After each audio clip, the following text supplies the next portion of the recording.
Mapagpalang gabi po sa ating lahat mga kapatid, at tayo po ay mag-share po dito po sa Daily Devotion. Yung pong araw nating gawain na pagbabalik po ng pasalamat sa ating Panginoon. Ang aking pong babasahin dito po sa Leviticus chapter 7 verse 1 to 3, pero didiretso ko na po ito hanggang 5. At sinasabi nga po dito sa talatang ito ang mga tuntunin tungkol sa paghahandog, sa tamang lugar na paghahandog.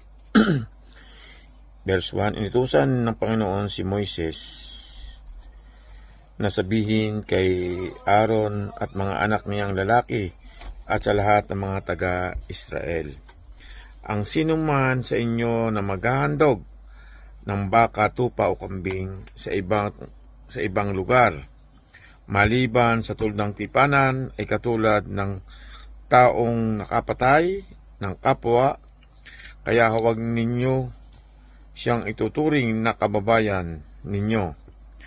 Ang tuntuning ito'y ginawa para sa paghahandog ng gawain ninyo malapit sa may pintuan ng tuldang tipanan at hindi sa ibang lugar. Ang inyong mga handog ay para sa mabuting relasyon, ay ibibigay ninyo sa pari na siyang maghahandog nito sa Panginoon. Purihin po ang Panginoon sa pagkabasa po ng banal na salita. Amen. Pastor Talia. Amen. Bye po. Magandang gabi po sa ating lahat. Ang akin po ngayong ibabahagi ay sa Leviticus chapter 17 verse 4 to 9. Nang hindi dinadala sa pintuan ang toldang tipanan upang ihandog sa akin, ay nagkakasala dahil sa dugong pinadanak niya. Dapat siyang itiwalag sa sambayanan. Ang layunin nito ay upang ihandog kay Yahweh ang mga hayop sa halip na patayin sa parang. Dapat nilang dalhin iyon sa pari sa may pintuan ng tuldang tipanan upang ihandog kay Yahweh bilang handog ng pangkapayapaan. Iwiwisik ng pari ang dugo nito sa altar sa pintuan ng tuldang tipanan. Ang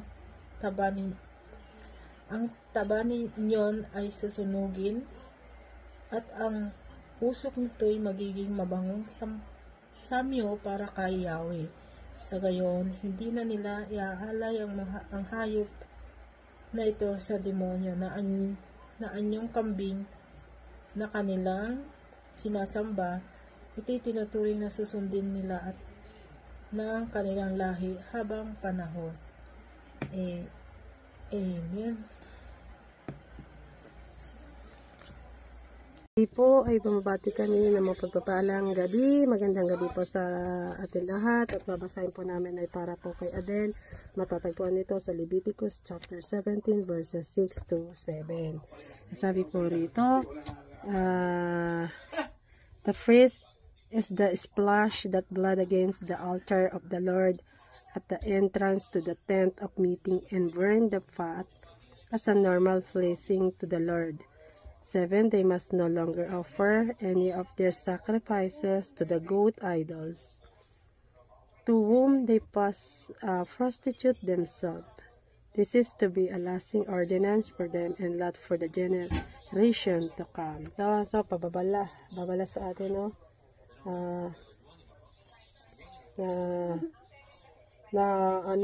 Yung mga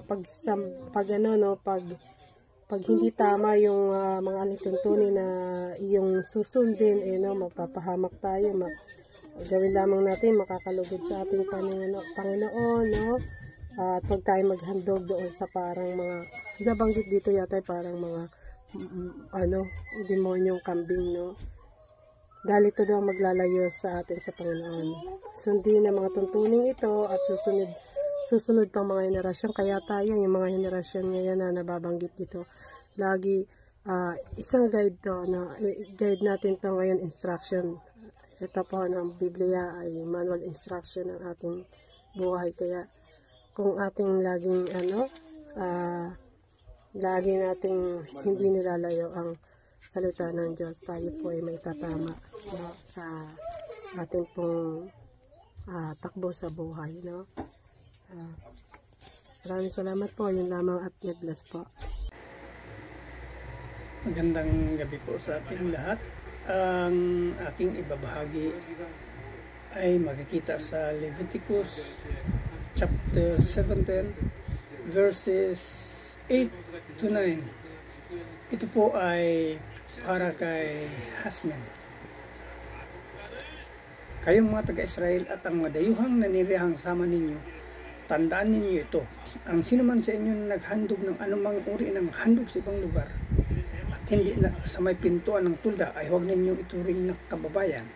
Yun lang po. Maraming salamat. God bless. Magandang gabi po sa ating lahat. Ang i-share ko po ngayon ay makikita sa Leviticus chapter 17 verses 10 to 11. Ito po ang nakasulat.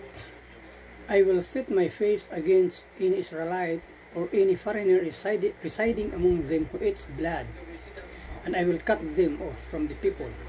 For the life of creature is in the blood, and I have given it to you to make atonement for yourselves on the altar. It is the blood that makes atonement for one's life. Yan lang po. Maraming salamat. God bless. Magandang gabi po. Ang akin pong babasahin ngayon ay Leviticus chapter 17 verses 12 to 13. Then the people of Israel said to Moses, "Look, we are doomed. We are dead. We are ruined. Everyone who even comes close to the tabernacle of the Lord dies. Are we all doomed to die?" Ano po? Magandang pagpapalang gabi po sa ating lahat. Ang aming pong ibabahagi ay sa Leviticus chapter 17 verses 14 to 16. Ang sabi po rito, dahil ang buhay ng bawat nilalang ay nasa kanyang dugo. Kaya nga, sinabi sa inyo ng Panginoon na huwag kayong kakain ng dugo ng anumang nilalang. Ang sino man sa inyong kakain ng dugo, ay huwag na ninyong ituring na kababayan.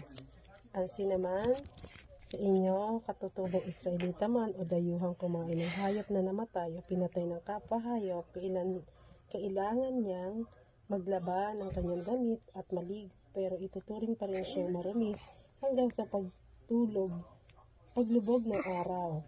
Kapag hindi niya nilabhan ang kanyang damit at hindi naligo, may pananagutan siya. Ito ang salita ng ating Panginoon. Pinasalamatan natin ang ating Panginoon. This is the word of God. Amen.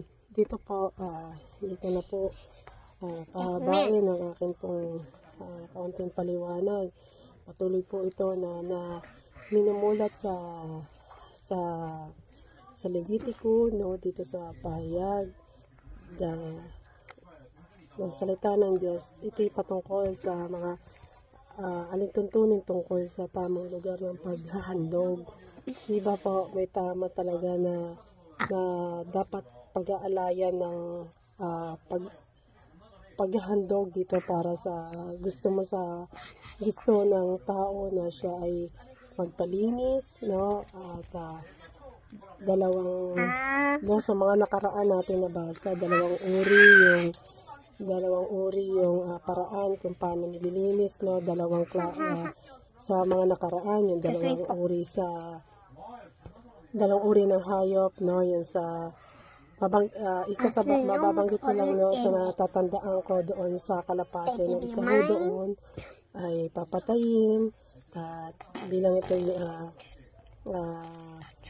papatayin at ito yung dugo, no, yung iwisik doon sa paligid ng bahay o doon sa taong nagkasala, at isa naman po ay susunugin upang maging mabang samyo sa ating Panginoon.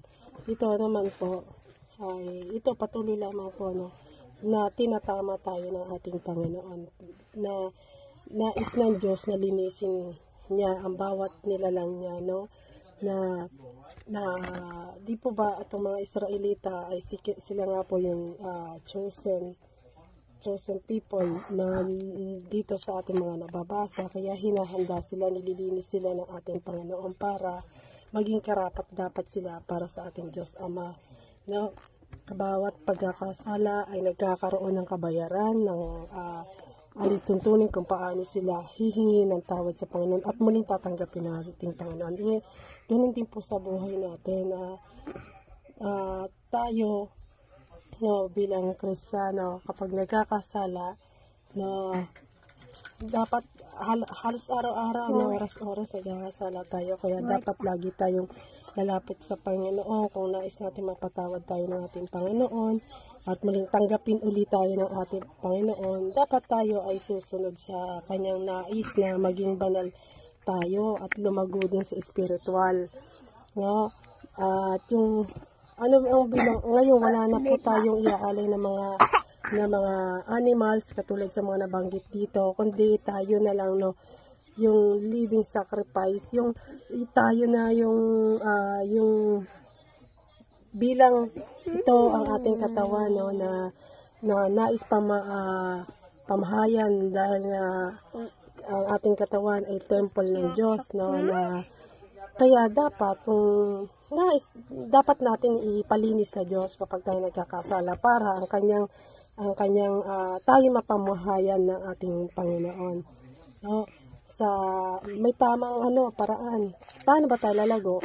Kung sasama tayo doon sa labas ng na mali ang kanilang paniniwala, yung don't conform to the pattern of this world, yung ba para malinis ka? Hindi, may tamang lugar para sa nais magpalinis, kung nais natin ng pagbabago, no, at makilala natin ng Panginoon at lumago sa ating spiritual, dapat doon tayo pupunta sa kung saan natin makikita at makikilala natin Panginoon. Sa ang church, kailangan din natin ang mga kasama natin, yung surroundings natin ay godly, hindi katulad ng mga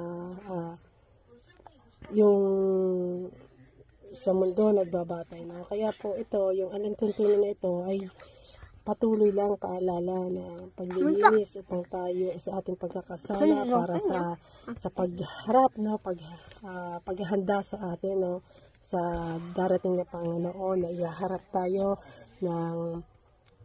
tayo doon sa ating Diyos, sa ating Panginoon, na malinis na tayo, no? Kaya patuloy lamang po tayo. Wala naman pong perfectong tao, no? Lahat po ay nagkakasala. Iba-iba nga lamang po ang ating mga nagiging kasalanan, pero iisa lang ang ating magiging kabayaran, no? Kaya nga, di ba, sabi, for the wages of sins is death. Kaya hindi lamang ito ay physical na katawan mamamatay, kundi pati yung spiritual natin. May kaugnayan din sa spiritual yung kamatayan. Kaya habang may panahon, habang may pagkakataon, gamitin natin lagi ito na magpalinis tayo sa Panginoon. Sundin natin yung mga alintutunin na nais natin sa Panginoon, kung nais natin na tayo ay mapasama na sa kaharian ng Diyos. At sayang yung pag-uumpisa at hindi natin itutuloy, no? Laging may chance na magbibigay sa ating Panginoon. Pero andun din yung nandun po yung tanda natin lagi namang may chance, pero hindi natin alam kung mabibigyan pa tayo, no, sa Diyos lang po talaga yung kasagutan. Kaya maraming po salamat at God bless po.